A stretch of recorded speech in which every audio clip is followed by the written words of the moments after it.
Guilty of crime.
Hello, everybody. What's up? We're back. I am Jay with Guilty of Crime, and today we're talking about Alisa Petrov. Now, most of you guys that are here have probably been watching the trials all day long, either on Grizzly or the docket or any of the local news stations. So I'm glad you guys are following the Sade Robinson case. She really does need justice. Every victim does, but this family in particular just strikes a chord with me. Just so young, so beautiful, so much ahead of her. And Sade Robinson is now that her murder is now on trial. So welcome everybody. Welcome. If you guys are watching that, you're probably also watching Grizzly, and we're talking today about missing teen Alisa Petrov. She vanishes after talking to two older men in a sick chats.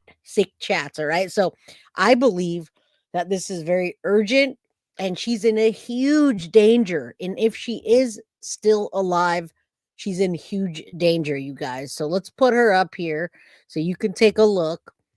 I mean, this is, you guys probably seen this. There's a couple people streaming it, lots and lots of news media, local news. What's up, Edith? Good to see you. Thank you for being a member for 6 months.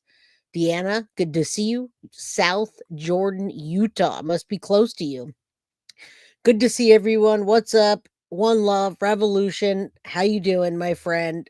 Very scary. Now, this case appeals to me on a whole bunch of levels, but the first level, guys, is this little girl is missing, and if we can get one more person or two more people to look at this case, and maybe you're in that area, maybe you're in Las Vegas and you do see somebody that looks like her or something suspicious, maybe you can help. Now, when I jumped onto the London Thomas case, which I did last week, I put up when she was missing, and then days later she was found dead in the driveway in an SUV.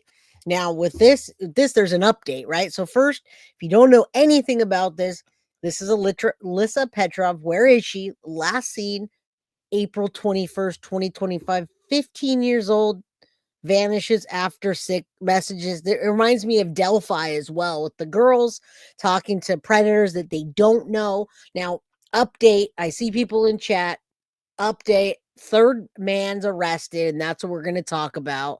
I'll show you there. I'll put it back on there in a minute. Tiff, thank you so much for gifting the 5 Guilty of Crime memberships. And I do ask that if you guys have the opportunity, please do hit the like button, subscribe if you haven't, and get a membership if you can. Now, if you're on the rewatch crew and you're watching and you didn't catch Alisa Petrov in the middle or the beginning, go rewatch it. Take a look at everything and do me a favor. If you have the opportunity to buy or get memberships, please do help support the channel. Go to my Guilty of Crime Ghost. That's where the documents will be. There's lots and lots of documents in this case, you guys. There's a lot of information, and I'm trying to make sure I get it to you guys in the best way that I know how. All right. So I don't even know where to begin. Let me tell you a little bit about the case and then we'll get started. Thanks, Tiff. Appreciate it. Good to see you guys. Happy Wednesday to you, Abby Poodle. Peanut butter, smash that like button. Where's Alyssa? I'm going to put it back on her so everybody can know what we're talking about. This strikes a chord with me because this little girl looks so innocent in some of these pictures. And then other ones, I can imagine her doing and posing for these men and who knows which other ones in some of these other pictures. She looks older. She looks more provocative in some of them. Now, I know she's just a young lady and we're not ever victim blaming, but I do got to say, if you have a 15-year-old, nowadays there's so much more advanced on all levels because they have social media and instant communication to anybody, right? And maybe it's the hormones too. I don't know, but I don't remember being a certain way at 15 or 10 or 11. I just feel like nowadays there's just so much progress, and it could be of your any of your children. Now, I'm talking so there's no subtitles. Thank you, Lynn, by the way, for becoming a YouTube member. I can't give subtitles when I'm talking, but I can when we play the news stations. All right. All right. Good to see you, Nath. Everybody, you just got in here. You didn't miss a thing. Thank you. Thank you, Vermont. Much love to you from California.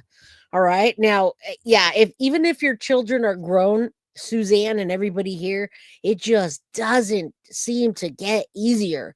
You find something else. I mean, you think Sade is grown. She's 19, doing her thing. Never, ever in a million years would think what happened to her happened. So this little girl my son grew up. He's 25 now, but I remember these little girls hanging around just like that, and they were always safe here or with him. But we don't know what she was doing or who she was talking to or what extent of depravity is actually either happening to her or has happened to her right under her own roof. So this is just this is like the biggest prayer in a long time, guys, except for London. Please say a prayer that she is found safe and alive. I'm just going to take a minute here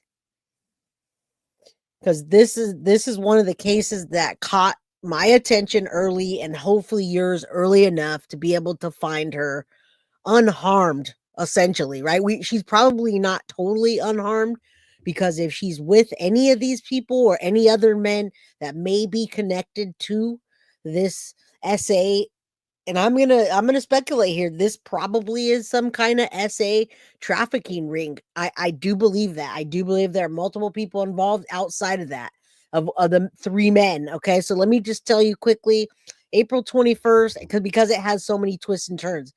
April 21st, 2025, Alisa Petrov was dropped off at her school in American Fork, Utah. By all accounts, she should have been in class all that day, right? We all know that. Instead, the security footage revealed that she boarded a train towards Provo, you guys. She got on a train towards Provo. Why in the heck would she do that? Now, the abrupt departure left investigators and her family digging for answers, and they found quite a bit, things that they didn't even know existed. So the number one thing that you don't want to do when something like this happens, where she probably isn't harmed, you don't want to call it a runaway situation, but they did talk about her possibly running away. Now, when that happens, guys, the police force backs up by 10 steps, and when they back up by 10 steps, you're not going to get people searching. All right, you're not. So marking a teenager like this under mysterious circumstances, it's never good to label them as a runaway. All right, at all. But that's what happened in the beginning. Now, a lot of digital breadcrumbs, guys. Her disappearance is marked by physical evidence. We have lots of documents. I'll put that up on Ghost later if you want to see all that and don't want to dig for it. All right. Lots of digital traces. Now, investigators did discover her personal devices, including an iPad that she had hidden away at her home. Now, it contained extensive and highly disturbing messages, you guys. Just imagine the most disturbing message you could find on your child's phone and imagine that. Now, the conversations were conducted by platforms such as Discord and Snapchat, the ones that we always talk about not wanting our children to use and try to screen. But that doesn't always happen. So they were in a actual, like, I don't know how else to call it, nature. All right. One of the messages was at 12:34 a.m. on April 19th, which was 2 days before she disappeared. Now, she pleaded, "I'm running away. Please don't contact me." This is a final cry either for help or she's actually suggesting that she ran away. I have a feeling that it's more nefarious than that. All right, guys, I don't think that it's so simple. I think it's easy enough for anybody to leave a message pretending like they're this child and get them out of there. What's up, Commander Alpha Turkey? How you doing, my friend? Good to see everybody.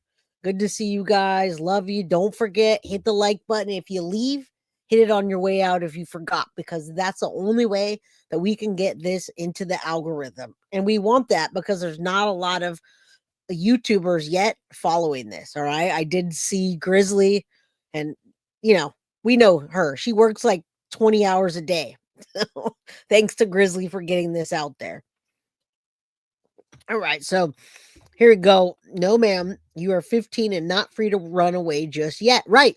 But do we really think she left that message, or did somebody do something nefarious? All right. Let me continue. All right. So they find devices, particularly an iPad, with disturbing material. All right. Now, the men at the center of the investigation, I might as well get into that and put them up so you can see, because we want you to see these images just in case you see something, say something, and do something. Right. It doesn't matter if you see her out at the mall and she looks like she's having a good time. You're not allowed to be 15 and have a good time with older men. It's just not okay. And I believe that she's been groomed for quite some time. All right. I believe she was being groomed and possibly trafficked. And those are big accusations. But with the information that I have, I'm going to say that. I'm going to say that real bold, that I believe she is in serious danger. All right. So three men, 41-year-old Harriman man, I guess. Let me look at it again. Okay, Matthew Nichols Maynard, William Taylor Glines, Samuel Mitchell. All right, so the way they say the names in different segments, because the third man wasn't identified until today. All right, so it just says a 41-year-old Harriman man. I'm assuming Harriman is from, I know they're from Florida, two of them, and the other one's from Texas. All right, so now they're all named. If you look at all three of those are the three. The new one was just named today. Samuel Mitchell, Harriman, Utah. Absolutely disgusting. But what do all three of them have in common? The app and probably multiple children being passed around. Okay. So I figured that was some town I've never heard of. All right. Yeah, that's what I'm saying. But sometimes it's hard to tell with these kids. We don't know what she looked like when she did that. Now, 35-year-old Matthew Nicholas from Florida. He's facing 6 charges, including aggravated actual exploitation of a minor, enticement, and criminal solicitation. Records show that he engaged in explicit essay charge conversations with Alisa, and the transcripts reveal that his interactions persisted after she indicated distress. And they know her age, but yet they're asking for things like, "I want the best BJ of my life." Who talks like that to a 15-year-old, and how would she even know what that means? All right. So William Taylor Glines, 37. The other 2 men are from Florida. This guy's from Texas. Now, they have to be connected through an app or through a ring, because how do they all know each other from all these different places? We got Utah, Texas, and 2 from Miami.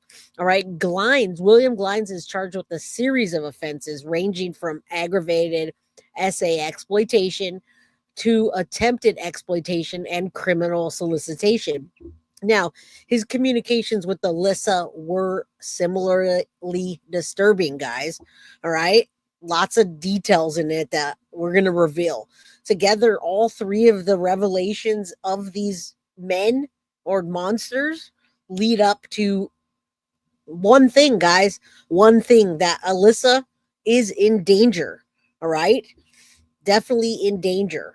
And I'm sure that guy has a hefty past. You can see him with his mugshot. Now, the family, and we're going to listen to that in this clip, the family pleading for help. I'm going to show you their website, Find Alisa Petrov, and then we'll get into, you will actually see the people. All right.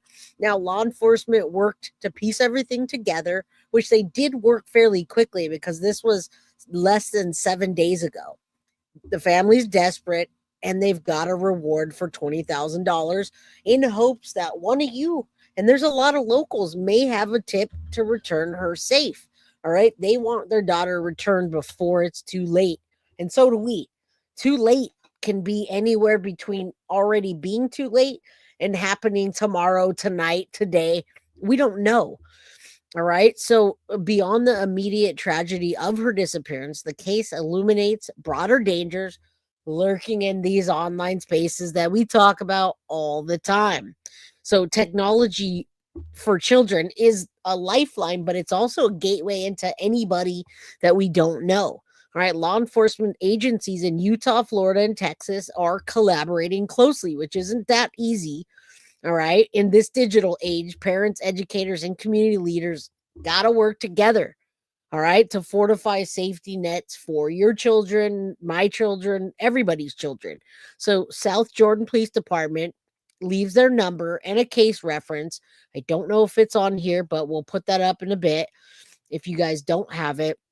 801 840 4000 for South Jordan Police Department. Now, if anybody calls that, you can call and ask for Alisa Petrov. 801 840 8000. Now, I'll go ahead and drop this in the chat and put it up there. There's a reference number and all that. All right, guys. So, thank you guys for being here. Appreciate you guys for following this case with me. I mean, this is just, it's disturbing. All right.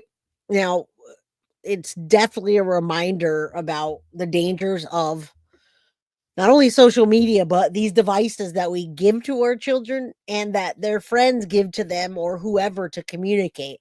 Now, I had that problem one time, and it wasn't a problem like this because I have a son, but equally disturbing. You know, you ground them from this thing, you ground them from this social media, and then you go and you find a iPhone in their backpack that a friend gave them to continue communicating with them. So it's just you got to be careful. There's not a lot you can do, except you see something, say something, do something, and try to keep your children safe. It's just not that easy nowadays, guys. It really isn't. All right, so I'm going to drop this down. Let's watch some of these clips. I'm going to share my screen, and we're going to, in case you haven't seen any of this, I'm going to play a few clips for you. Continuing for a missing Utah teen, and at the same time, 2 men have now been charged from out of state in relation to her disappearance. I'm Lindsay Arts. We begin with that breaking news here for you today on ABC4 News at 4. Welcome in. 15-year-old Alisa Petrov from South Jordan was last seen on April 21st and has been missing since. Now, police are charging 2 men, 35-year-old Matthew Menard from Miami and 37-year-old William Glines. So you look at some of those pictures and, you know, you guys have seen pictures. Most of you crime crew people have seen pictures of my child. And when I look at that little girl, she doesn't look 15 to me. She looks like she's 10 or 11. And then other pictures, I see her and I'm like, okay, she definitely doesn't look 18, but she still looks 14, 15. She has that innocent face and she's just a baby. She's a child, but a baby. Now we have 111 people in chat. Please say a prayer that we find this little girl before it's too late. All right. I hope that she's hiding out and safe. Mr. Beers, good to see you. It's been a while. All right. Good to see you here. Just look at that face and just look out. Be on the lookout. If you're in any of the states, Be on the lookout. From Texas City. Police allege that both men communicated with Petrov on the day she went missing and were allegedly engaging in sexual conversations involving explicit photos with the teen. Now, as of now, both men are facing a slew of charges, including enticement of a minor, but And thank you guys. I appreciate you so much. Nancy Jean, thank you for the $4.99 super sticker so much. Nath, thank you for the 5 Guilty of Crime memberships. You always support my channel. And Foxy Amazon, thank you. And Tiff for the memberships. Appreciate you. And Indy, I didn't shout you out, but thank you for being a member for all of the months. I know it's been longer. I see you. And I see you all over in the true crime chats. I know how dedicated you are. Petrov still has yet to be found. We're going to continue to update this as we learn more. Ooh, that blasted my ears out. All right, I'm going to get into the next one so we can get this up to date, and then we'll have conversations back and forth in between the clips. Let's go. We're going to get up to speed, guys. If you've already seen some of these things, you didn't see them with me. Into the newsroom here, and just in the search for a missing South Jordan teen, police now investigating a third man in connection with her case. News specialist Garna Mejia has been following this story and joins us live with the latest. Garna? And according to a search warrant, the 41-year-old man lives in Harriman. South Jordan police identified him through messages found on an iPad. Tonight, now you're going to see some of the paperwork on here. They didn't identify him yet in this news clip, but I'll identify him next in an article. And thank you so much, Tiff. I couldn't have put this episode out today had Tiff not helped me get this together. It really is hard to do a case a day without help. So many details, especially in this case, but it's so worth it, guys. All right, let's go. It's worth the time, right, Tiff? we will not be identifying him because police have not charged him. According to a search warrant, the 41-year-old Harriman man sent messages and made several calls to 15-year-old Alisa Petrov that were sexual in nature. It also appears the team provided him with locations she was going to be at, such as Alta Ski Resort. 2 days before Alisa Petrov went missing on April 19th, she sent a last message that said, quote, "I'm running away. Please don't contact me." The South Jordan Police Department says they can't comment on this portion of the investigation, but they are still actively searching for Alisa Petrov. The Utah Attorney General's office has already charged 2 other men who were also in contact with Petrov. One man, William Taylor Glines, is in custody in Texas, but the AG's office says that 35-year-old Matthew Nicholas Menard of Florida has not been located. A few weeks ago, police in Miami contacted Menard and seized his phone. It's unclear what happened after that. And according to police and those court records, Menard has retained an attorney. We've reached out to them and we'll let you guys know if we hear any updates. As for Alisa Petrov, she is considered a teen runaway who is endangered. Her family members are offering a $20,000 reward for her safe return. And if you have any information on this case, you're asked to contact police. I'll send it back to you. Yes, guys, let's find this little girl. Let's have good news around here. I'll put this back up while I'm lingering around and talking to you guys. What's up, Kimber Smiles, Suzanne, Disgusting, Ava? Look at this. I'll put it back on the screen for those of you that rolled in just now. Those are the 3 perpetrators being charged in this case, and there's so much documentation, guys. The probable cause is already out for William Taylor, Matt Nichols, and William Taylor and Matt Nichols. The other one just happened, but those are the 3 suspects that are now up to date and in custody. All right. Actually, Samuel Mitchell, they said no formal charges were filed yet, but here it says they filed the search warrant, and we'll get to that next. But there are the 3 that now are people of interest. 2 have been arrested and charged. All right. Yes, it's so dangerous too when somebody's labeled a runaway. Not good.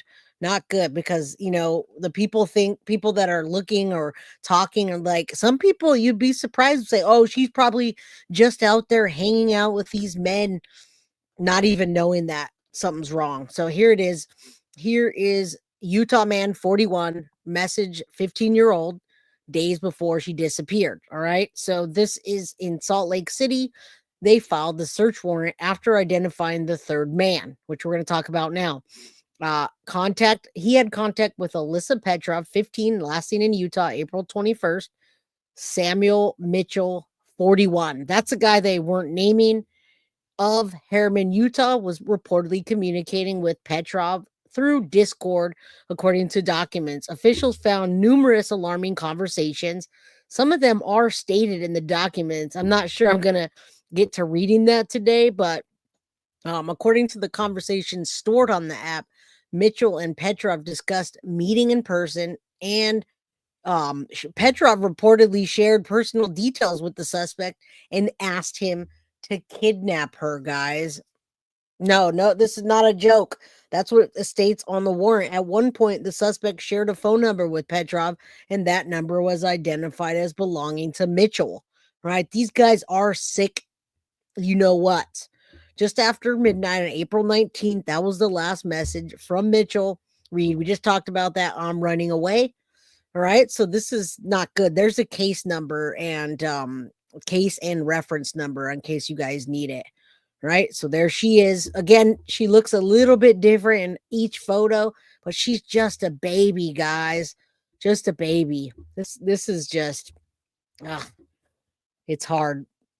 All right. So let me get into the next thing. This is when you first start getting into these cases, it's like there's so much information. All right. Congratulations, Nancy Jean. This reminds me of, yes, that's what I was saying. This reminds me of Delphi with Abby and Livy, you guys. Abby and Libby and the communications. And that's why I'm afraid for her. Runaways are at a high risk of harm anyway, but using that excuse and people halfway thinking that, not good. Not good. Now, I mean, for adults, it's okay to have Discord. A lot of people in YouTube use it, but for young children to hide those things, that is not a good app. If you know about that app, we're adults and we think we know everything about it, but we don't even. All right, I'm going to share the website real quick with you, and then we're going to get into the next part. I want to kind of make this nice and easy for people to digest that are on the rewatch crew, because I want them to spread the word. I'll put that up while we're waiting, guys. What's up? How you doing? Has everybody heard about this case by now? I hope so. Ava says, not sure if I would, if should say this, but my ex thought it okay to have. Wow. You can say that, but damn, I'm glad that's your ex, because that is, that's not good. All right, let's take a look at that website now. All right. That's disgusting. I can see why that's your ex. Damn. Yeah. What did you do about that? Now I want to have a whole conversation with you about what in the heck. All right. So find Alisa. This is their website, findalisa.com. FINDALISA.com. If you guys can drop that into chat, this is her parents' website that they put up, and they're looking for Alisa. All right. So all the information is here. I'll drop it in the chat real quick so that you guys can have that and take a look. All right. Findalisa.com. Now, there's a lot in this case. Oh my God. All right. There it is. 801-840-4000. Press 1, then there's your case number. If you don't know it, I'm sure if you just call in and say Alisa Petrov, I'm sure they would take that. You can call 911 as well and mention this national case number. All right. I don't know who would actually remember this unless you write it down. So if you think that you're in that area, or you think you have spotted something suspicious, write that down, please. All right. Or you can call Alisa's mom anonymously. Look at that. She's got her number put out there. All right. So there's a $20,000 reward. Alisa, if you can see this, please know that we love you. We will always love you. We miss you and all of your friends. And our friends are very worried. We want you to come back home. You will not get in trouble for running away. We're not mad at you. We absolutely love you regardless of what happened, and you're welcome home at any time. All right. We just want you to return so that we are together as a happy family who care about each other and will try our hardest to make you happy. Please come back. All right. Now, all of this information in here you can get from this website, X, Facebook, missing people, Texas cooperation. A lot of people are involved in this, Alisa. So let's speak to Alisa. Alisa, if you're watching this, if you're watching YouTube, I know children watch YouTube. If you're watching this and you see your face up on there and you see people care about you and know that you're missing and want you to go home, at least pick up the phone and call your parents. If you're in danger, just do what you need to do to get out of there, girl. That's what we want to say. We want to appeal to her directly. Yes, we love you, and everybody wants you to be safe. And no matter what you did or what happened, just come home, call home. There you go. Yes, we're pleading directly to her just in case that she's watching this. And you know, children watch YouTube, right? She looks like a little girl there. She is a little girl. What am I saying? Look at this. They dressed her up all cute for Christmas. This is sad. I really hope that the information that we find you guys, and when we find her, I really hope she's unharmed, because I don't want to hear the alternative.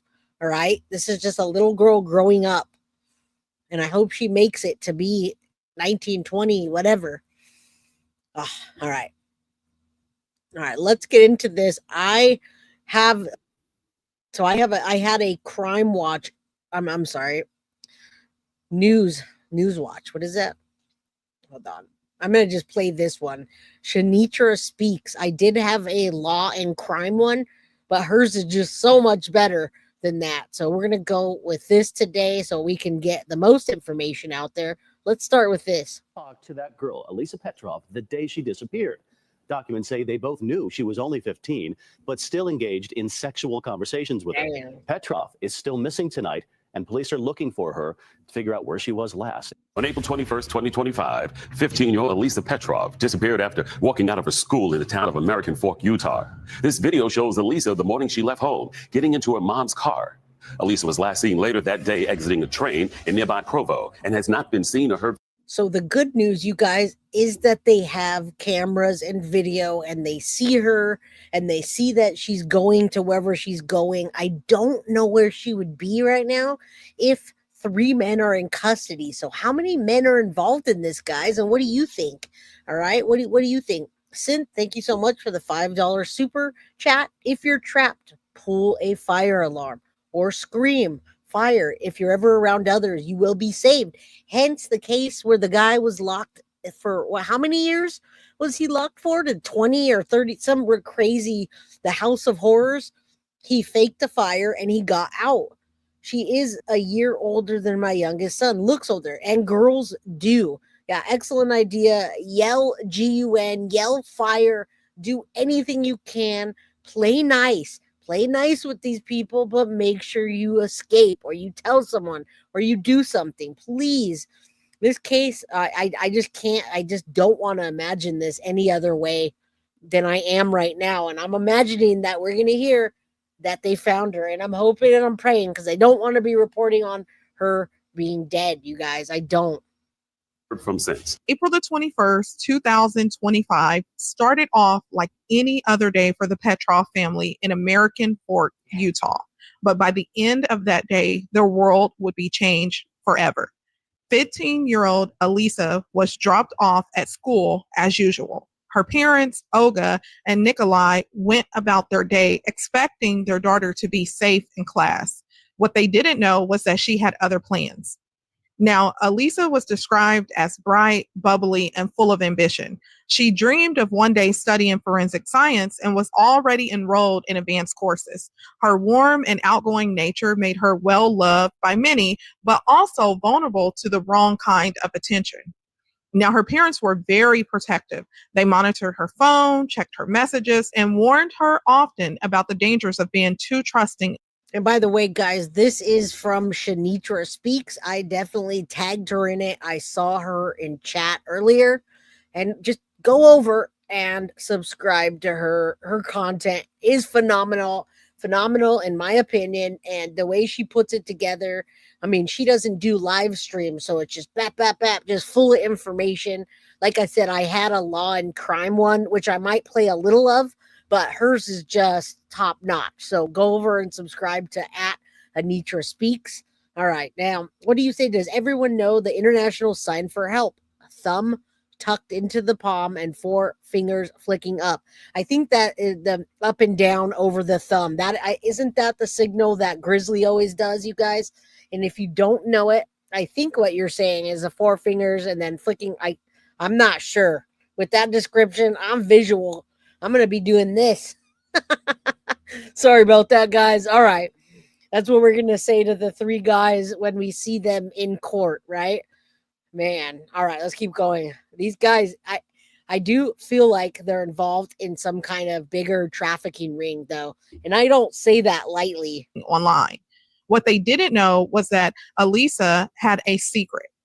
Alisa had a hidden tablet that would open the door to a dangerous world far beyond anything they could have imagined. Since at least January 2025, Alisa had been secretly using a tablet she found at home to talk to strangers online. There were 2 men in particular she had been communicating with, but it's believed one of them is the reason her life changed forever on April the 21st, 2025. That morning, now, where do you guys think she is? If she's safe, where would she be when these guys are in jail? They're all in custody at this point. They've done search warrants. They've got extensive charges, you guys. This is not just a charge. This is not your typical pedo charge. You know, you get that pedo and they get like a charge and then it gets dropped and they're out in 16 months. This is not These charges are very serious. All right. I've seen Grizzly do that, but you think it's thumb open and thumb to palm with the 4 fingers over the thumb like this? I don't know if that's what it is. I'll have to study. All right. No, they're not, Clementine. All 3 of them have now been arrested. That's the update for today. They did a search warrant and they named the 3rd man. So if one of them is out on bail, then all 3 of them, the 2 have been charged initially. The 3rd is now in custody. All right. Please, if you work at a hotel, keep your eyes open, or a gas station. Yes, that's what I'm telling you guys. That's an update, guys. Let me show you again. So if you just rolled in, and sometimes I'm reading, so I can't see the chat. I just don't want you guys thinking in chat that not knowing the updates. Those are the 3 men named in it. Formal charges weren't filed when we made this, but now they are. I just named him. I just named the people, and that's them, guys. All right, that's them. Palm-facing person trying to alert. Okay, gotcha, Ava. So yes, that is the big update about these men now named, search warrants, lots of charges, guys. The charges are there's a lot. Let me do this before I get into this. So in case you guys did miss something, let's look at one of the probable cause affidavits so you guys can see how serious this is. I may pull this down and I'll pull that up. Let me show you. I do like showing the paperwork. I just don't want to make it too lengthy so people pass up on watching the video. All right. So let me show you here. This is the first Milwaukee County. Oh wait, this is the wrong one. Why is this in here? My bad. Hold on.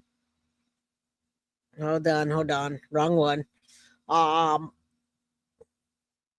Okay. Google Drive. All right. Sorry about that, guys. Okay, there it is. Brittany Kruger said, okay, in the 4th Judicial District. Now, this is just one of them.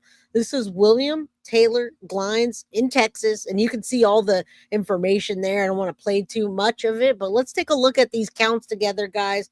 All 3 people. And again, I don't know that international sign. I hear what you guys are saying, but I'm visual, so I'll have to look up the international sign, and I will put it on the screen here when we're done. All right. No, they're not. There's already 2 affidavits for 2, and the 3rd one has been. So Clementine, as much as I love your input, Absolutely, all of them are. I've got all of their documentation here. All right, so they have all three of them. They've done search warrants on all of them. All right, I just don't want to put up the address here and them take it down. So there it is. This is William, and they have his address here. So this is the first one. All right. Is the first one, and look at the charges: aggravated SA, exploitation of a minor, count 1; count 2, aggravated exploitation of a minor, first degree felony; count 3, attempted aggravated exploitation of a minor, count 4, attempted aggravated of a minor. I'm trying to be soft. Count 5, count 6, count 7, enticing a minor, and you see all that goes with it. Count 8, criminal solicitation; count 9, criminal solicitation; count 10. That's a lot. That's a lot. I don't know how many of these are going to stick, but this is a statement for probable cause. And I have 2 of them for both men, and the third that just happened this morning. There's nothing that I have released just yet. All right. So it says at one point, defendant, now we're talking about William Glines. Okay, you're 14 to be 15. Yes, just double checking. And these are some of the conversations, guys. I'll go ahead and read a little bit of this because it's very disturbing. I didn't know if I was going to get away from that or not. I guess I kind of tried to, but when I'm reading these aggravated charges on these people, it's tough. All right. You say that dude literally threatened criminal activity against her, and some of the messages. Yes, I'm going to read some of those right now. Okay. And then I'll go over everything else. But I just want everybody to be on the same page. 3 people now in custody, all 3 named, search warrants, affidavits, full-blown. Alisa Petrov is missing. And in my opinion, she's missing and in danger. All right. Now, they haven't given anything about possession of CSAM or any of that just yet. They may add more charges, but let me tell you what we do have. I'm not going to read everything. I'm going to glaze by this with some of the things, but I really want you guys to get the word out there of what's happening. So when I go back to the probable cause affidavit for William Taylor Glines, which I've been flashing all 3 of their pictures on the screen, all right? So they're talking there. He's saying, you're 14, but you're going to be 15. This guy's a sick, you know what? Now, Alisa tells them, my birthday's in 8 minutes. And the defendant responds, well, how about we start your 15th year of life exactly how girls like you deserve to? What do you say? Additionally, the defendant acknowledged that speaking with Alisa was wrong and stated, I'm just saying, if the average person knew I was talking to you, they'd want to cut my dick off. I'm going to go ahead and say that because you know how I feel about pedos. You know how I feel about pedos. And this mother trucker knew what he was doing. I say, skip the knife, get the GUN out, get the double barrel GUN, and just let's aim and fire and shoot all off. Just let it blast until there's nothing left. You guys know exactly. Yeah, the talking to this child, about this child, everything surrounding this child that they are doing is absolutely disgusting. All right, 444. Yeah, we're just about 444. Say a prayer that Alisa gets justice and comes home, and she comes home alive. And I'd say Alisa and the parents and everybody looking. Since I don't know what I did, but thank you so much. And thank you guys, Crime Crew. We have 140 people in here, and she just gifted 20 memberships. All right, 20 memberships. So make sure your membership gifting is on. Thank you so much, Synth. And yeah, this mother trucker, absolutely just blow his dick right off. All right, skip the knife, skip the pieces left over, and just get rid of all of it. All right, now let's keep going so we can get through today. All right, so this guy knows. This guy is telling her if people knew what I was talking to you about, they would cut my off. All right, now during the entirety of the defendant's conversation, which is, I gotta go back up, William, there's 3 of them, William and Alisa. The conversations were largely not only SA, but sadomasochist in nature, you guys. So now they're exposing this little girl to sadomasochism, the nature. That's not good. All right. So the defendant says, I'm going to F you until your legs give out. As well, I want you to F yourself hard. I'm like going to F you. I mean, guys, this guy is just absolutely, this is bad, right? This is bad. Do you hear what he just said? I'm not going to repeat it. It's highlighted on the screen. It's disgusting. And when I read this kind of ish, I have nightmares. So please don't let me have nightmares tonight. Because last time I had nightmares was when I read the Stephen Stearns documents about what happened to Maddie. And I went to sleep and I just had the worst nightmares. This is evil.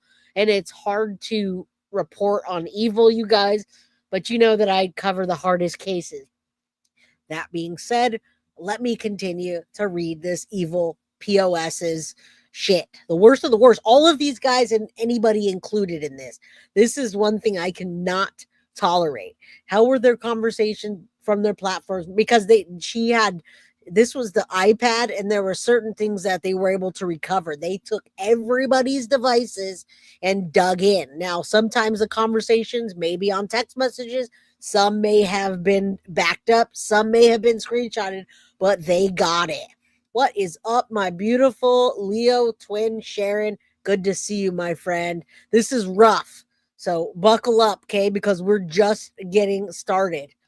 Like every day. All right, let me continue here. So in their conversation, the defendant instructed Alisa to take naked photos of herself to the defendant.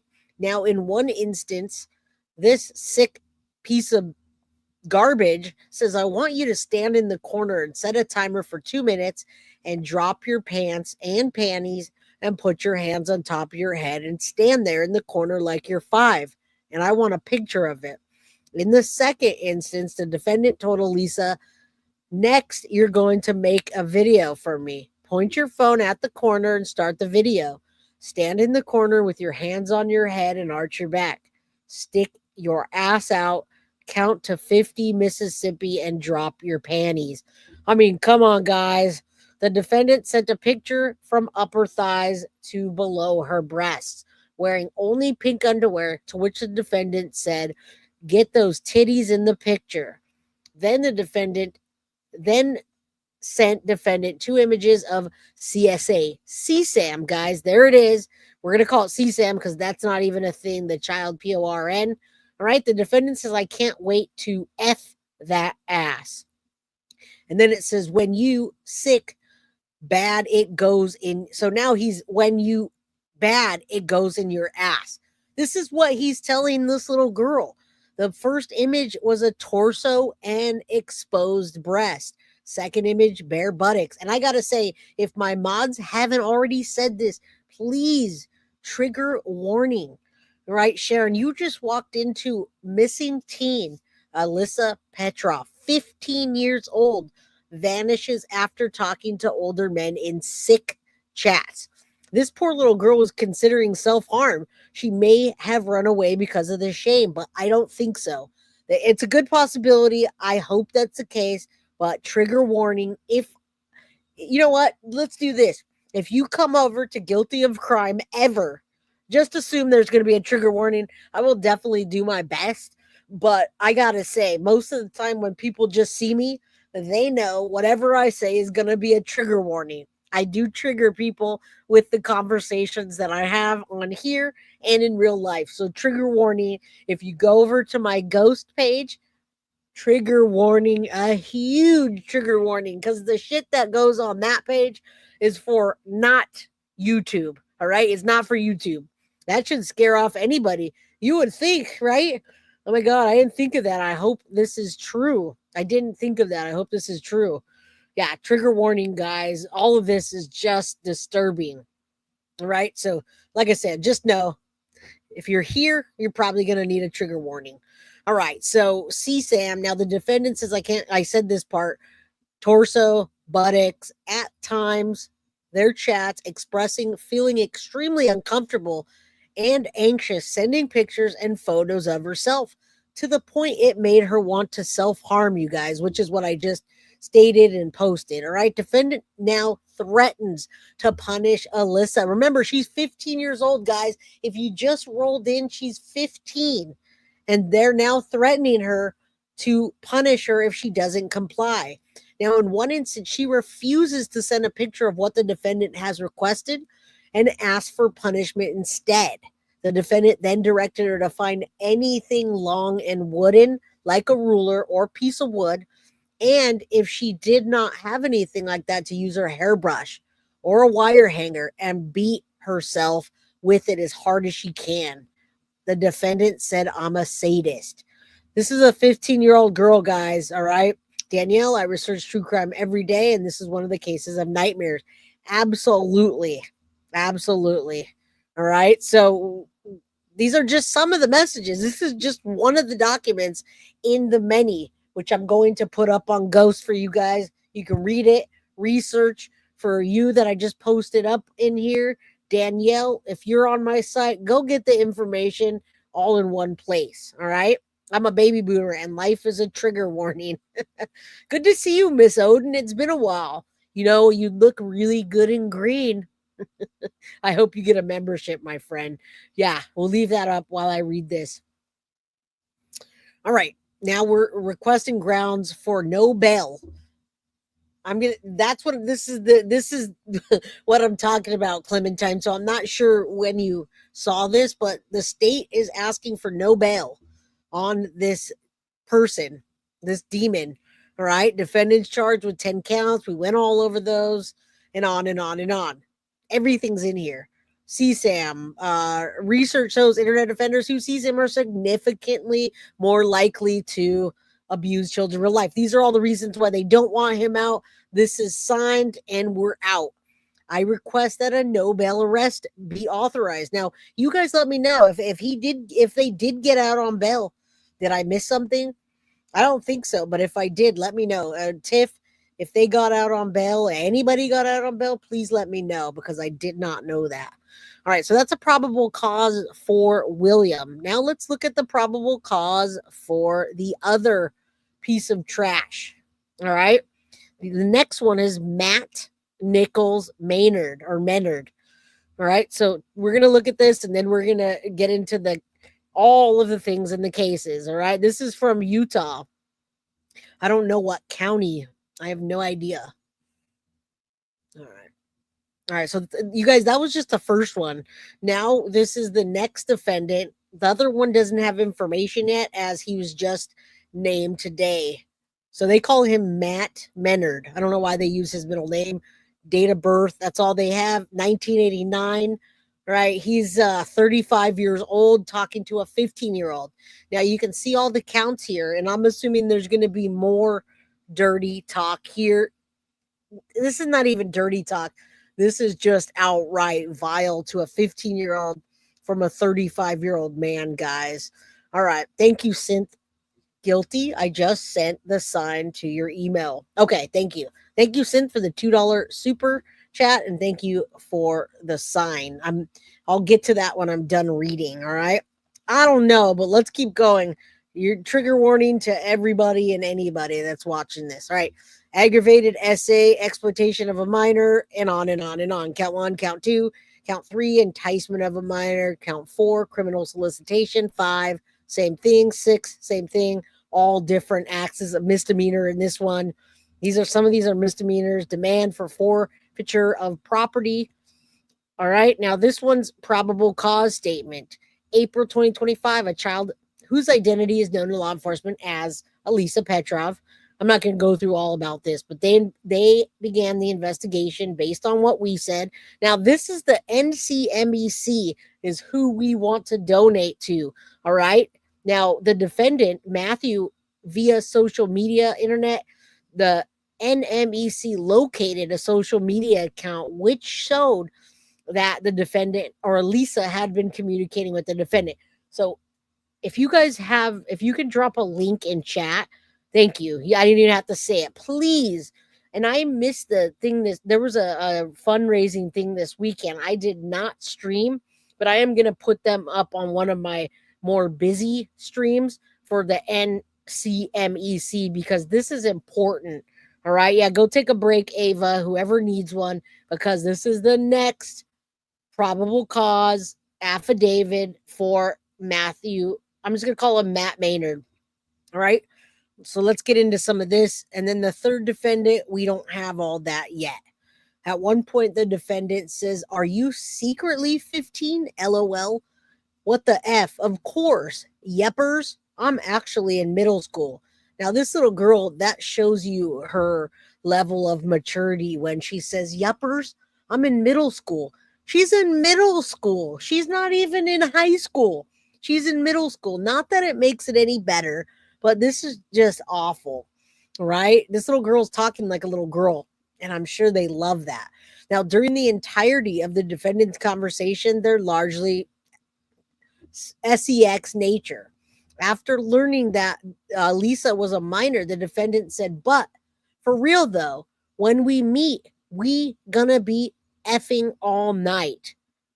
This 35-year-old piece of trash is telling her that. The defendant also told her, "I want to tie you where your hands are tied to your legs so I can F you and you can't move." Right? In another instance, "I need you to give me the best blowjob ever. I need some deep throat action. I want to F your throat. I'm coming in your mouth and you're sucking it out like a straw." In their conversations, the defendant instructed Alisa to take naked photos and videos of herself and send them to the defendant. All right. The defendant told Alisa, "Send a pic for daddy. Let's see that bod and PUSSY. One good ass pic and I won't ask for anything more tonight. Really good one. Spread your cheeks." In response, Alisa sent the defendant one image of CSAM material. In a second instance, he says, "Spread your cheeks with your PUSSI showing." All right. Video 2 if you want. In response, Alisa sent defendant one image of CSAM. The defendant also discussed in detail about meeting each other in Las Vegas. "When you meet me in Vegas, we can," and then it says, "hire a hooker and you can ask all your questions," and discussed having sex with a prostitute together. All right. So there you go. Request for and grounds of no bail. And the reasons why. We all know the reasons why. Signed and dated Attorney General Derek Brown. That was enough for me, guys. All right, here you go again. There are the 3 people all now in custody. I don't think the 2 are out. Samuel Mitchell, we don't have a lot of information. That just happened today. Yes, this is the update in the case. There's a third person now, not only named, but a person of interest, and they did a search warrant on his house and formalized charges, which I told you about at the beginning. All right. So, no, there's 2 in Texas and 1 in Florida. They say Utah, but there are actually 2 out of Texas and 1 in Florida. All right. Alisa, if you're seeing this, we're not shaming you. You are shaming the men. We are shaming the men who did this. You did nothing wrong. And she tried to divert these guys in some of her tactics, and it didn't work. You can tell she was hesitant. You see the pause and she sent one picture, probably trying to be as innocent as possible. I'm sure she was scared too. Alisa, I'm sure you're scared. I hope that you are just out there. Yeah, they're all arrested. I don't know what happened, but third person is now named and arrested. All right. Not a trigger warning, a barf bag. Yeah, so there's 3 people. I don't know who missed this at the beginning. I love you guys. 3 people are now in custody. All right. I don't know if anybody got out on bail, but I'm going to assume not. Sounds like she got too far and didn't know what to do. I agree. That's why we need to guide. Now let's watch this clip. This is not going to give you the update. I'm giving you the update on all 3 of them now. Jay, are you aware if she shared any of what she was going through? No, we hear about some of the hesitations, but I haven't seen anything that says she left a note or emailed her friends or posted on social media. that any of this was happening. I haven't heard a thing. Micah, thank you so much for the $4.99 super sticker. I appreciate you. Yeah, this is a pretty common theme, guys. So let's get into the rest of this. It's very urgent that she's found. At this point, I'm sure she's in some sort of danger. I mean, how can she be 15 and be out there and surviving? Right. Let's continue. 3 men in custody, all named now. Her parents thought they were dropping her off for a regular day of school, expecting for her to be heading into class. Instead, Alisa never planned on attending school that day. After being dropped off, she walked to a nearby gas station where CCTV caught her buying supplies, and she also convinced a man there to give her a ride to the local train station. She then boarded the train and rode about 14 miles south to Provo, Utah, which was the last stop on the route. Once there, she started requesting for strangers to help her with trying to purchase a bus ticket to Las Vegas. Of course, her parents were devastated when they learned that Alisa had not went to school that day when her mother dropped her off. Now, in an interview, this is what her parents had to say when she initially went. All right, before we get to that, so 2 have affidavits, and I assumed all 3 were in custody, but maybe you're right, Clementine. Tiffany says they're not all in custody, but I don't know what they did, if they did the search warrant this morning. If they did the search warrant and they put 41-year-old Harriman man, Samuel Mitchell, it says no formal charges, but then on the news article, it says he was now charged. So if they're not in custody, Matt is not in custody, then he's facing these charges heavily. He's facing these heavy charges, all right? And yeah, we just saw her taking the trains. So I correct myself. Matt is not in custody. Samuel Mitchell just got named this morning. I don't know if they took him in custody. I don't have any of the probable causes for him, but the William Taylor Glines is. All right. So he was just taken in. The Matt is not.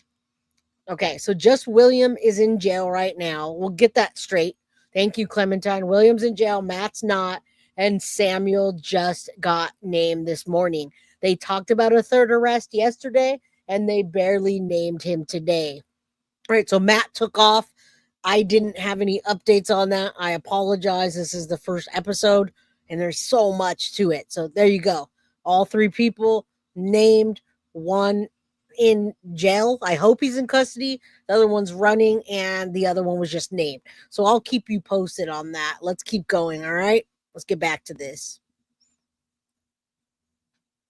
Went missing. So Olga drove her to school and left her at the building, but she didn't go to class. Instead, she went to a nearby gas station and she got a ride to the train. And after that, she was walking towards the bus station, and then her trace disappeared. Now, where do you think she was heading? Most likely Las Vegas, because she, first of all, left a note about a hotel in Las Vegas. And second, it seems like she was talking to some people about Las Vegas. So we do not know exactly, like she can be anywhere, but that's what we think happened. I know. Do you think there's a chance Alisa may have met someone online? She was definitely talking to people online, absolutely, and more than one person. So we don't know if one of them was a bad person, or if maybe like somebody was pretending he'll be her boyfriend. I do not know right now. Olga, tell us a little about Alisa. Alisa likes to talk. She's friendly, and she communicates a lot with different people. And I think she would trust people too much, because that's kind of the unfortunate problem, that she can just trust people. If your daughter is out there watching, what would you like to say to her? Now, these people are very active, and I do think that they still have so much hope. The fact that she did walk away, she got on the train, she was willing with them in the messages. So I do hope that she is maybe with the guy that's still out. Maybe Matt has her somewhere. Maybe someone else in that little circle of trafficking in CSAM has her, but has her safe.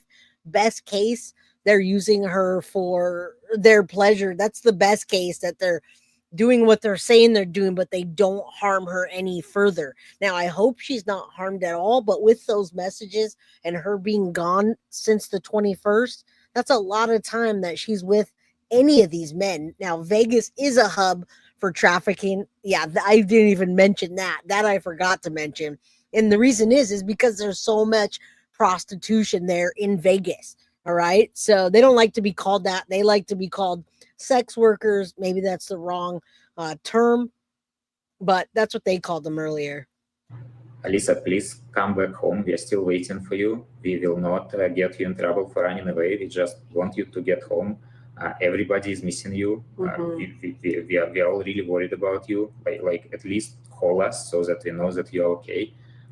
We just really want you to come back. Yes, please come back, Alisa. We're waiting for you. Now, of course, as you heard from her parents, they suspected that Alisa was trying to make her way to Las Vegas, Nevada.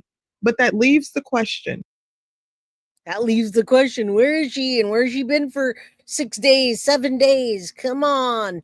It says, but Alisa, who never spent a night without her parents, has been missing for a month after suddenly running away from her home in Utah on April 21st.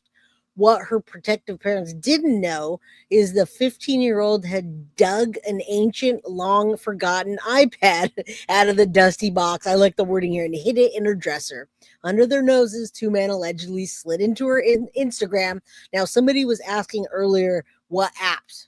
There were several apps: Instagram, Discord, Snapchat. All right. So they were in her Instagram, spent months grooming this child. Their conversations grew more disturbing. And we saw that. I read some of those disturbing things. Why? Why would a 15-year-old girl suddenly run away from home and try to travel across state lines to Las Vegas? Well, her parents wouldn't even begin to understand the answer until after they filed a runaway. Hey, I laughed at that, guys. You call it whatever you want. Sex workers, escorts, prostitutes. I have had every kind of friend ever. You guys know me. I have my family. I have my friends. I have no kind of bias against any of those. I do know people that are escorts and sex workers, and they prefer to be called that. All right. They just call them prostitutes and that. And some of them don't give a ish if you call them that. If you go to Vegas and say, let me get a prostitute, they don't care. They're going to say, where's your money? All right. So that being said, this is whatever you want to call it, potato. Now that I said that, where's my little potato? We'll do this, guys. Lighten the mood. You guys got to lighten the mood. Hashtag I took my meds. If you guys took your meds, call it a call girl, call it an escort, call it a sex worker, call it what you want. All right. But let's call for Alisa to come home. All right. Keep putting that in the chat, please.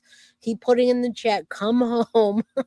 You guys, I never fail to make you guys laugh. Even when I'm not trying to make you laugh, I never fail to get somebody like cracking up. So thank you. I appreciate you.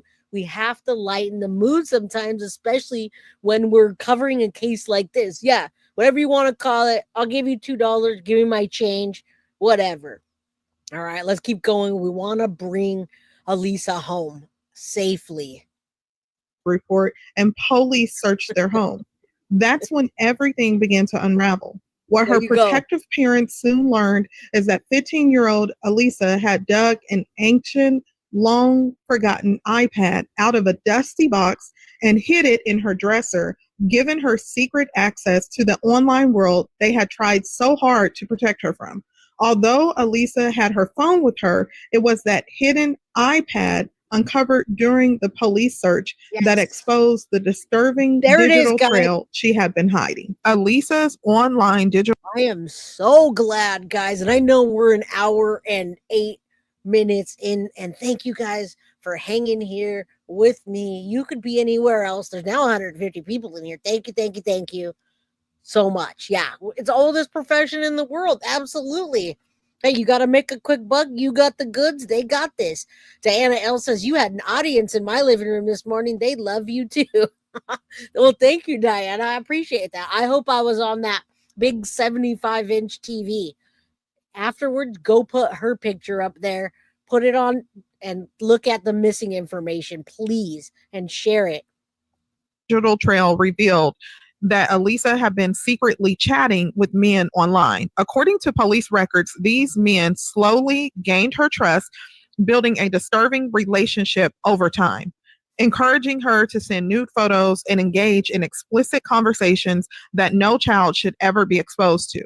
Now, the first man was 35-year-old Matthew Nicholas Menard.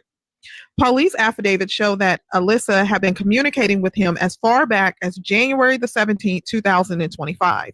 Most of their conversations were sexual in nature. Damn. Menard is also the man who allegedly arranged to meet Alisa in Las Vegas with plans to fly her to his home in Miami, where authorities believe he intended to commit even more unthinkable acts. Now, Absolutely, he plans on using and abusing this 15-year-old. It makes me sick to even think about the things they're talking about. I am a visual person by nature. You guys know me.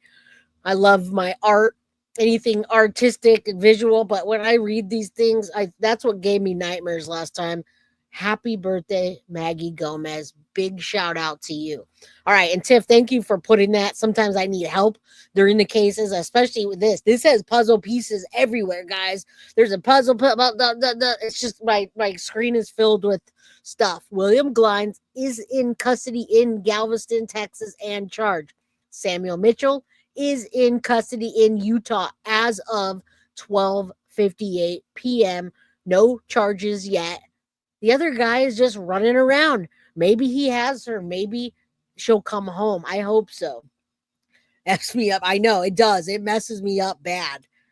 I'm going to go shake it off after and hang out with the fam bam. All right. the second man was 37-year-old William Tyler Glines from Texas City, Texas. Police believe that he started talking to Alisa on February the 3rd. Now, he was eventually identified through a tip submitted to the National Center for Missing and Exploited Children. Two men have been charged in connection to the disappearance of a 15-year-old Utah girl. Matthew Menard from Florida and William Glines from Texas both stand charged with sexually exploiting a minor, among other charges. Police say they both talked to that girl, Alisa Petrov, the day she disappeared.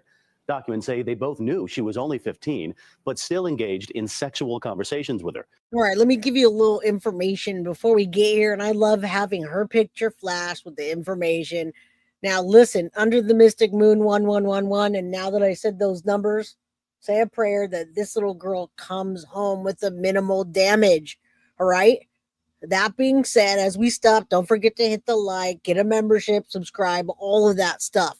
Vegas is a huge hub for trafficking. And I'm not saying Miami isn't, but I have seen it. Like I said, I've got friends. I have no discrimination against anybody.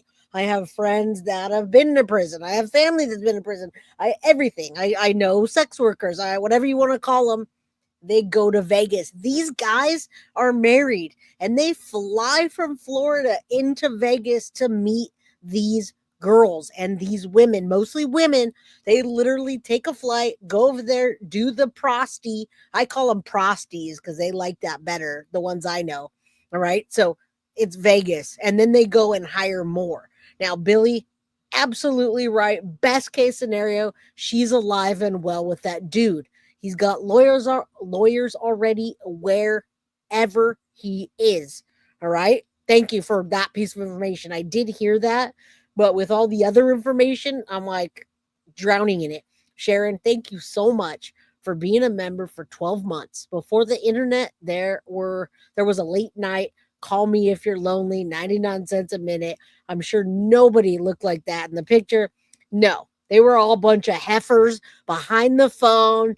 Hey, baby, how you doing? You want me to take my stockings off? That's what those girls did. And I guarantee you they were sitting on the couch smoking a cigarette, letting their ashes burn.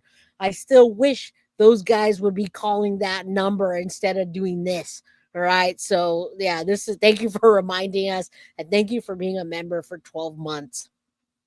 Petrov is still missing tonight, and police are looking for her to figure out where she was last. And in the last few minutes before our newscast began, we got off the phone with Alisa's father, who wanted to pass this on, saying we really want her to come back home.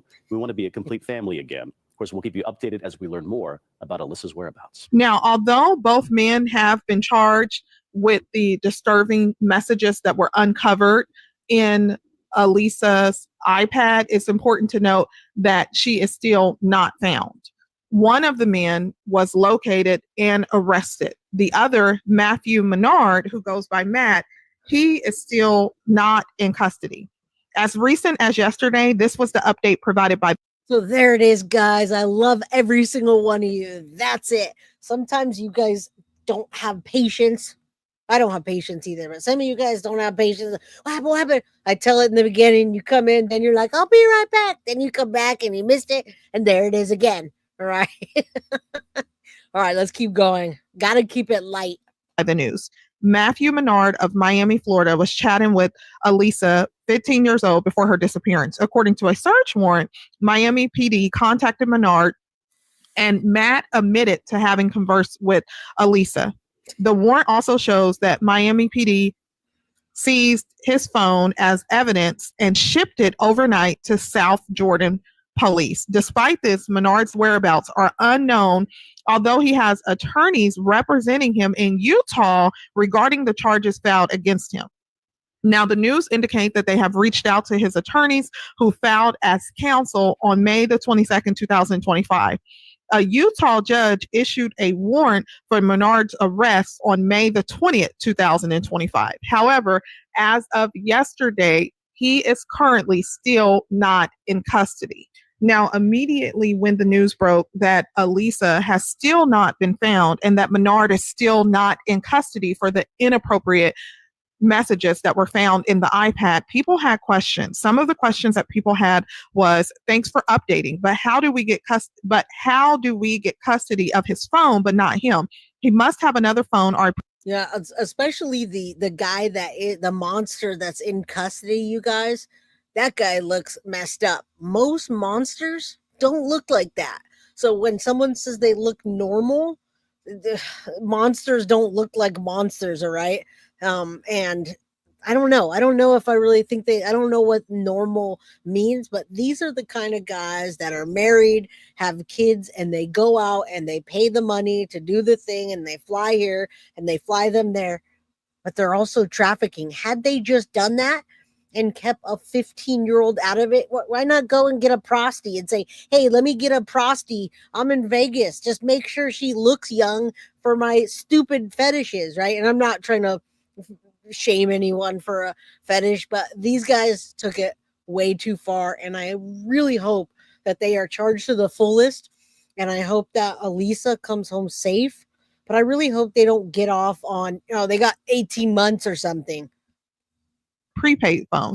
Something's not adding up here. Those lawyers representing people like him should feel ashamed of themselves. I don't care if it's your job. And then another person said, please keep the updates coming. Glad they are working on the case. Just can't understand why this guy is still on the run. No one knows if she is even still alive. This is the most horrible case I've ever encountered. Please pray for her and her family and hope she is found safely and all parties are held accountable. And that I second, guys. That I second. Please don't let this be another London Thomas, Madeline Soto, and the list goes on and on. Please, please, please, please. All right. Whatever it takes. Let's bring her home, guys. And all parties responsible are caught.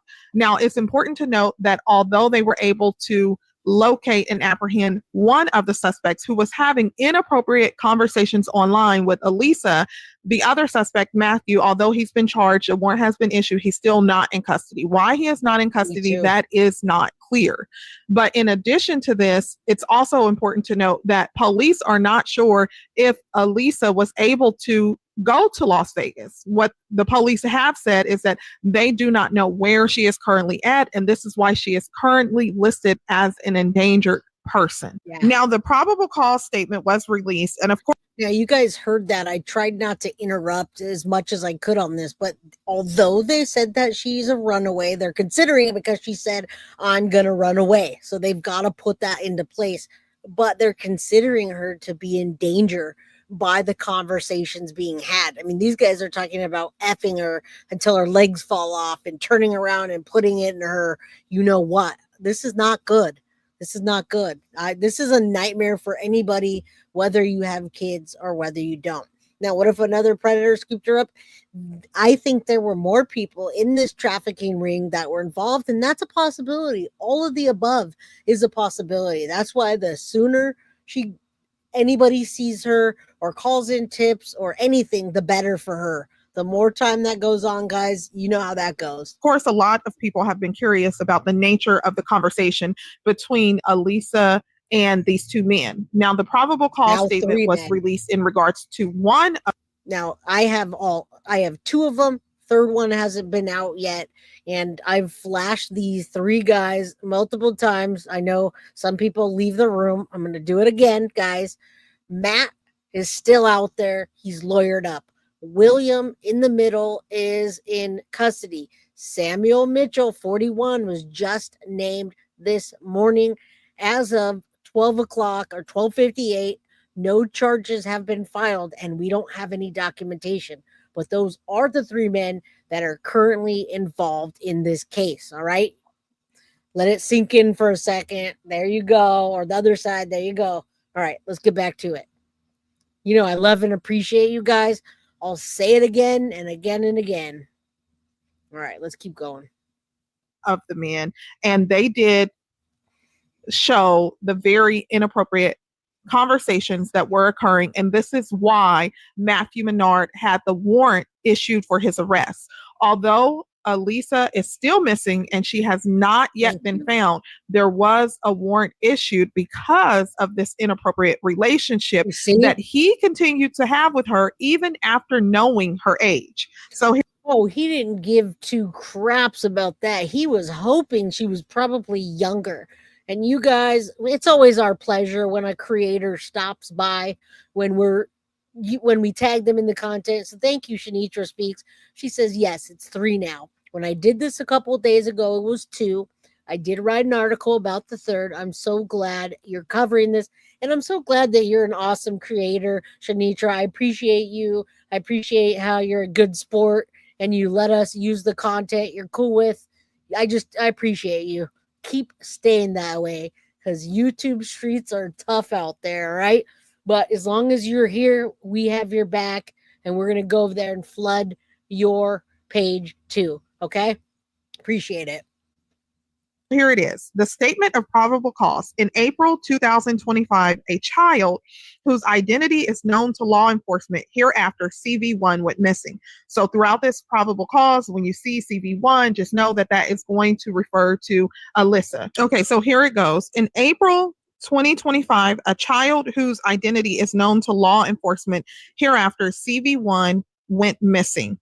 And also just know that this is publicly available information, so I'm not showing anything here that should not be shown on YouTube because this is all publicly available. We just went over this, but just in case you missed it. Now, I want to let you know, Jennifer B. and everybody else in chat, every time I do an episode, I make sure to cite my sources and especially these creators. That's how Deception Detective pops by. That's how Shanitra knows that I'm using her content, and every other person, fair use, and I let them know and I cite it.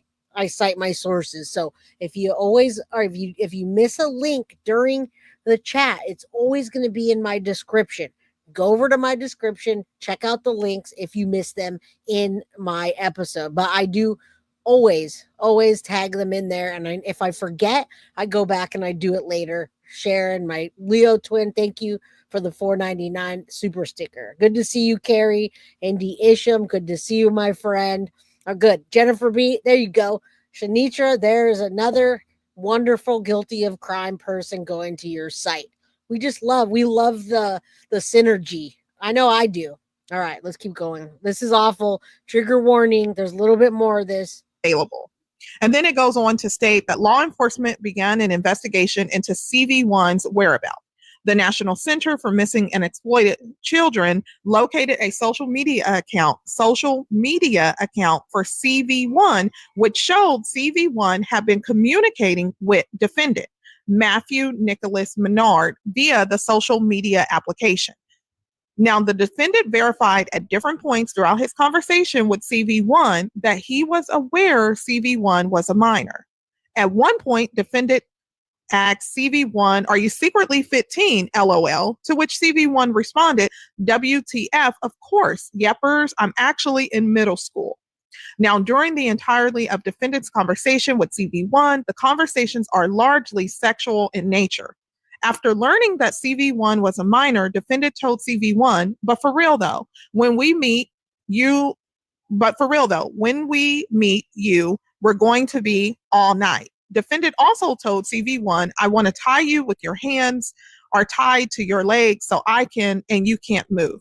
In another instance, defendant told CV1, "I need you to give me the best BJ ever. I need some deep throat action. I want to, you're it out like a straw."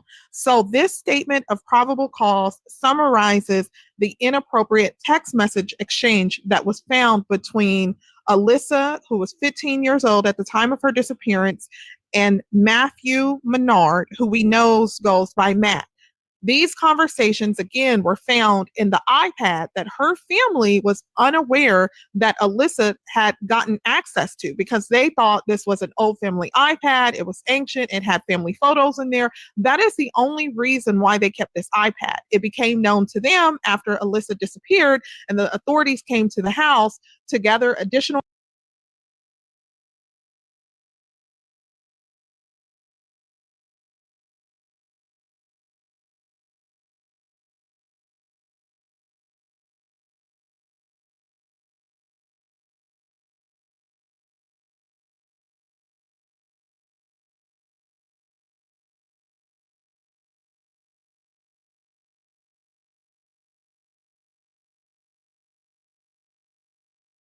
Muted.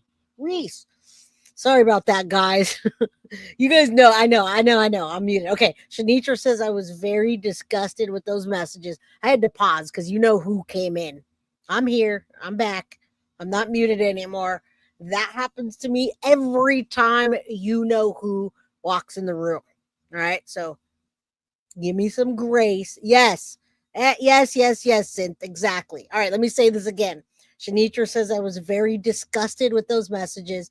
I'm praying for her safe return. I couldn't even read those texts as a grown woman, and that was me as well earlier. And thank God you know who didn't walk in earlier. I tell her, don't come in here. And of course, when I say don't come in here, I need your phone. Please don't come in here. Thank you." Okay. Sorry, guys. Yes, those messages I read earlier. It was hard to read. Now, Shanitra was having trouble too. Like I said, the last time I got effed up like that was when I read the Stephen Stearns charges and I had the worst freaking nightmare. All right, let's keep going. They're awful, guys. Trigger warning. Information and requested, "Can we search her room because she was missing?" which is pretty standard. Now, during the course of the investigator searching the room, they discovered this iPad where they were able to uncover these text message exchange. Now, her family, according to Alisa's family, they say that these men had groomed Alisa and had taken advantage of her fun nature, that she was outgoing, and that she wanted conversations with other people, and that she had an inquisitive mind. So because of the type of person that Alisa was, her family says that these men took advantage of her. In fact, her mother does not believe that these men sent true photos of themselves, of their identity, and she believes that Alisa may even be embarrassed to come home because of some of these things that they uncovered. But her family wanted to let her know that if you see this, please know that we love you. We will always love you. No, she's not missing a month. I know I read something about a month missing, but I believe they're talking about her running away before or something to that effect. She's only been missing, and not only, she's been missing since the 21st. When I read the document, it said a month, but it talked about her talking about running away, and that's why they think that. But it's been 7 days now. 7 long days, you guys. We miss you. All of your friends and family are very worried too. We all want you to come back home. You will not get in any trouble for running away. We are not mad at you. We absolutely love you regardless of what happened, and you are welcome home at any time. So although her family has reported her, she's currently listed as an endangered runaway. Her family wants her to know that she should not be embarrassed of any of these conversations, that they believe that these men took advantage and groomed her, and they want her home at the end of the day. Now, I'm going to go ahead and play the interview that her parents did because it provides some additional information. Please drop your comments. Thank you for playing that, Shanitra. I was looking for it's April 20. Oh, wait, no. April 21st. I thought it was this month, the 21st. Is that right? So it has been a month. Okay, I did. You know what? During these months, I get them confused. We're May 28th, and I'm like, okay, so it has been April 21st. It's a month and 7 days. I don't know why I did say. I always get confused in these months. You guys know that until it gets to the 6th month in June, and then I know it's summertime, guys. It's summertime, and it's birthday months. So don't forget that June and July are the birthday months. My bad. Last seen April 21st, which I said a bunch of times. All right. Yeah, these months, I don't know why these months here, March, April, and May are just like a blur. And then I'm ready for summertime. There it is. I've said it so many times. Oh.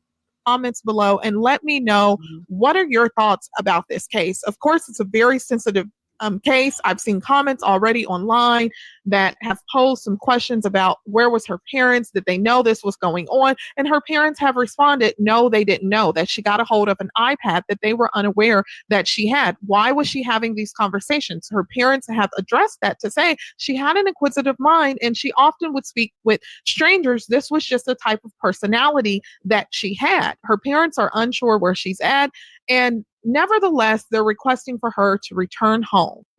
I guess the newest thing that I was aware of the involvement is what happened in Texas. When you learned about Texas City Police Department's involvement, did that change your focus on how you were looking for her, or was this right in line with what you had thought involving Alisa's perhaps online chats and who she was talking to? Yeah, I saw that too this weekend, and for some reason I'm looking at the month as that she missed 7 days ago, even though I've said it over and over. It just came out about a week ago. Grizzly's already come up with 2 episodes, and the local news, thank God, they're blasting this everywhere. Yeah, thank you. Thank you. I appreciate that. Normally, I've made a couple of rookie mistakes today, but we are filming live, so I guess that's how it goes. All right, thank you. I appreciate that. Time does fly fast, boy. So when we first heard about Texas, we were hopeful that they will find her there. But then the news came out that they just arrested some individual and they didn't find Alisa there. So basically, we are kind of back to square one. But we were talking to police about some other things, and they say that they still have some leads to follow. We just don't know what that actually means because they don't want to give us any details. But according to them, they still have a lot of stuff to go through, and they're still working on it. And the FBI is saying exactly the same thing, that the police is working really hard. So, and considering that they cooperated with Texas to actually do something, seems like they are actually working hard. And it's not just in Utah, but we don't know where the person is who she spoke with or she ran away to. We still do not know that. Olga, obviously Mother's Day came and went. I imagine it was very difficult for you, but how have you been able to process just not knowing where your daughter is after all this time? It's difficult, definitely difficult. We're still hoping that we will find her safe. Yes, please. I know almost 3.5 weeks passed, but that's... And it's, I have it down here. It says, I know 3.5 weeks. Now we're past that, right? We're almost to 5 weeks now. Thank you, Synth, for the $2 super sticker. Hashtag find Alisa now. We do need to find her now, you guys. I did not see this first from Grizzly. As a matter of fact, I saw this from Tiff. Tiff sent this over to me, our merchandise person and my mod, and said, we need to get this out there. This girl's missing. Let's get on this. So she gave that to me, and then I saw it on Grizzly, and I said, we can cover it too. Adolescents can't really predict cause and effect, and they shouldn't have to. They should be more protected, and it's not these parents' fault. It's just a mistake that happens. She was being sneaky and hiding things, and that's a lesson to children. The reason the parents don't want you to do that, children, is because of this. We still have a lot of hopes. Police is working, and we don't know where she is, but hopefully she can see that we miss her, that we wait for her, and thank you so we will much. be happy to bring her back home. Nikolai, you and I spoke a few Okay. weeks ago, and when we did, you mentioned trying to maybe retrace some of the steps of your daughter that night that she got off the train in Provo. What did you do, and who did you speak to when you went back down to Provo and that surrounding area after she had left that train station? Damn, So that's the rough. second day after, well, I mean, the first day after she disappeared, we did go there and we met a lady. Her name is Joanna, and she spoke to Alisa about. Alisa asked her to buy a ticket to Las Vegas, right? She then connected us with the food bank people, and then there was another guy who apparently Alisa came and asked to drive her to Salt Lake City instead of Las Vegas, and then we connected police with them, and they said that they got some footage, but police is also not really telling us like what they saw in this footage. It's a little bit weird here because this is actually. Oh, you don't want to know everything in the footage. Now, maybe with that footage, but I think if they tell them too much information, it could compromise what they're working on. Oh, my goodness. My heart goes out to these parents, you guys. Absolutely. They're good parents, I think. I don't know those people, but from what I see, they're doing a damn good job, better than some of the moms and parents we see in this case. Hence, Sebastian Rogers, right? Actually, I just asked them 2 days ago, like what did you see there and what not, and they did not really clarify anything specifically, but it sounded like they got some footage, they looked at something, and they didn't see anything identifying or weird on that footage. But basically, as far as we understand, there are several people that are saying that then Alisa was talking to somebody at some white SUV, but we do not know if this white SUV took her or not, and we do not know where she went after that. So when you learned about the involvement from the Texas Police Department, you and I had spoken about the online platforms, the gaming, the conversations and such. Did you ever suspect that to be really true to what you were thinking? I mean, I know you were believing it, but when you found out that there was this random police department in Texas that got this cyber tip, what did that mean for you in terms of finding your daughter? I just thought that maybe she. That was the best I could have said. Clementine says doing better than some of those potatoes out there. Those lazy, rotten potatoes that need to be locked up, guys. All right? Absolutely. Best mods on YouTube. Guilty of crime, right? Right, ladies? All right, let's keep going. Is there, just like Olga, like as soon as we heard about it about maybe 4 hours after they posted it. Somebody told us on Facebook, and they said, hey, look at this, there is this news. So we were very hopeful, but then we called the police and they told us, well, there is a guy, he was basically like talking to Alisa, but he was basically arrested on unrelated charges, and that's all they literally told us. And we do not know where it went from there. Police can only do so much. Of course, they have a lot of people working on this case. In the instance, now you've mentioned the FBI, South Jordan Police, whoever seems to get a tip, and then obviously law enforcement, internet crimes in Texas. How much more can you do as family to try to find her? Where do you feel like your line is drawn?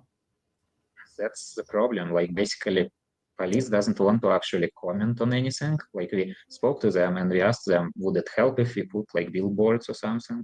They said it's all up to you. A positive they just don't want to comment. What they say is that they are doing their own investigation. That we spoke to several nonprofit organizations that help searching for kids. They seem to be very helpful. Like all of them seem to have different ideas how to search for kids. Like for example, one organization, they are convinced that Alisa should be somewhere nearby because they see that most of the kids, they just stay somewhere nearby where they live.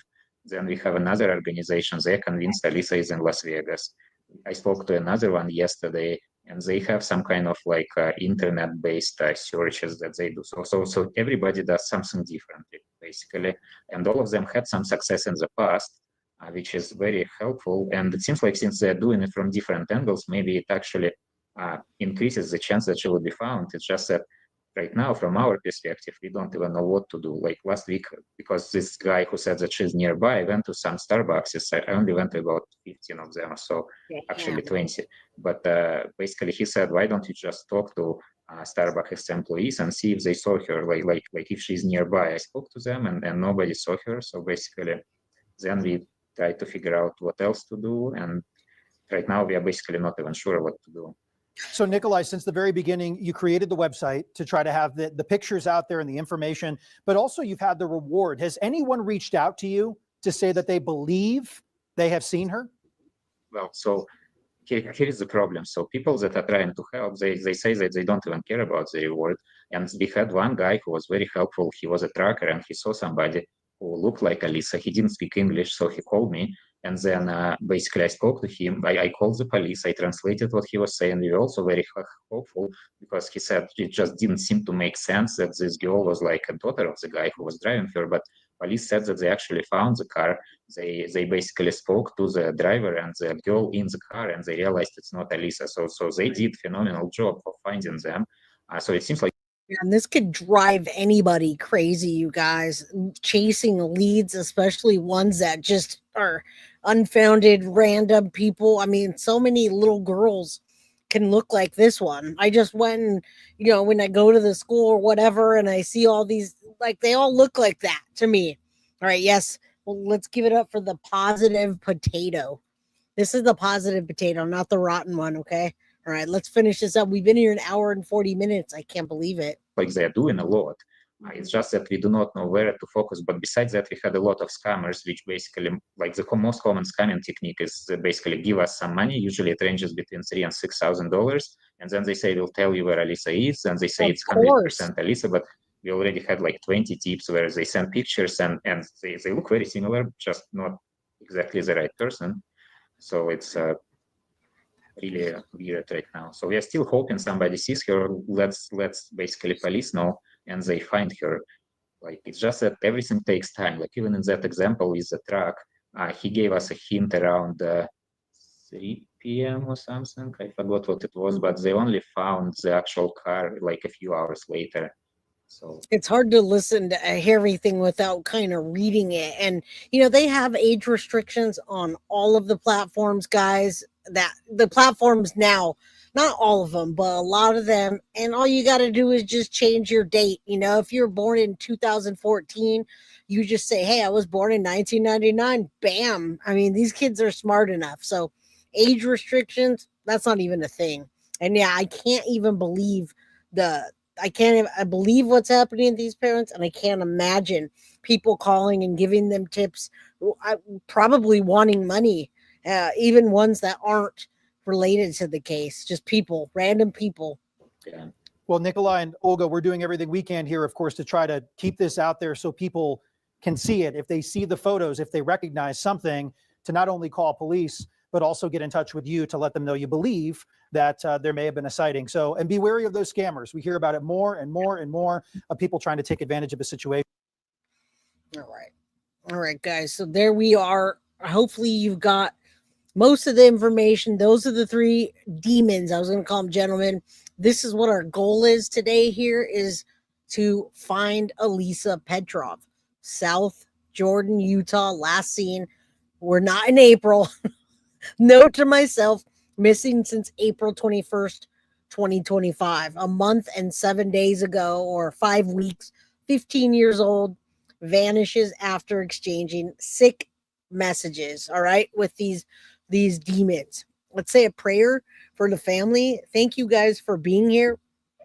I have this on my page for the John Walsh, NCMEC Foundation, but we do need to focus on this at some point. I'll put up some kind of maybe like fundraiser when we're streaming a really busy stream so that we can get more donations into this organization. All right. But it is on my Facebook page, not my Facebook. I'm sorry, my YouTube page. I'm looking at something else. All right. So thank you guys. Very troubling. Please, we'll keep you posted. If you guys have anything you want to share, I think Synth messaged me about the Synth and Tiff, the international symbol. Let me see who else sent that. All right, let me just Google it real quick or put it up on here. The international symbol for needing help. All right, international symbol for help. I'm pretty sure it's like something like, there it is. Shows how to TikTok hand signal help led to teens rescue. All right, so that's it right there, guys. Let me just show it to you real quick. It's better. I'm more visual. All right, let's take a look at that signal. All right, here it is. Sheriff shows how the hand signal is. Up like this. Then you tuck your thumb in and all four fingers over that thumb and back and forth. Got it? I can barely do it. My hands are so... There it is, guys. All right, so now you know. I'm sure you probably knew. I didn't. Missing. Where is Alisa Petrov, guys? Thank you so much, Shanitra. Have a great evening. I just woke up from a nap today, you guys. I took a little nap and then I woke up and I feel like I'm still waking up. So thank you guys for being here for today's episode. I will see you guys very, very soon. Love you all. Have a good night and thank you for supporting the channel. Don't forget, hit the like button on your way in. If you're on the rewatch crew, I'm also going to go load those documents on guiltyofcrime.ghost.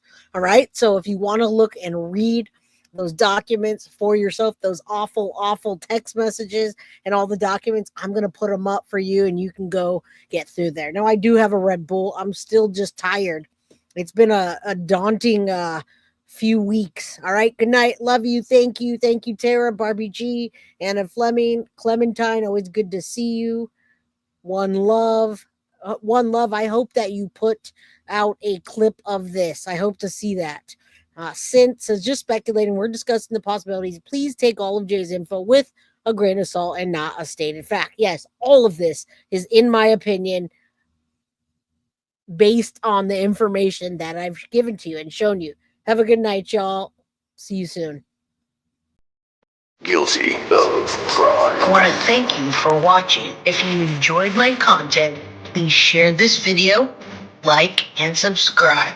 You can also follow me over at Facebook, Instagram, TikTok, X, or Gmail. If you'd like to donate to my channel, you can use Cash App or Venmo or PayPal. Thank you very much in advance. Guilty of crime. Are you guilty of crime?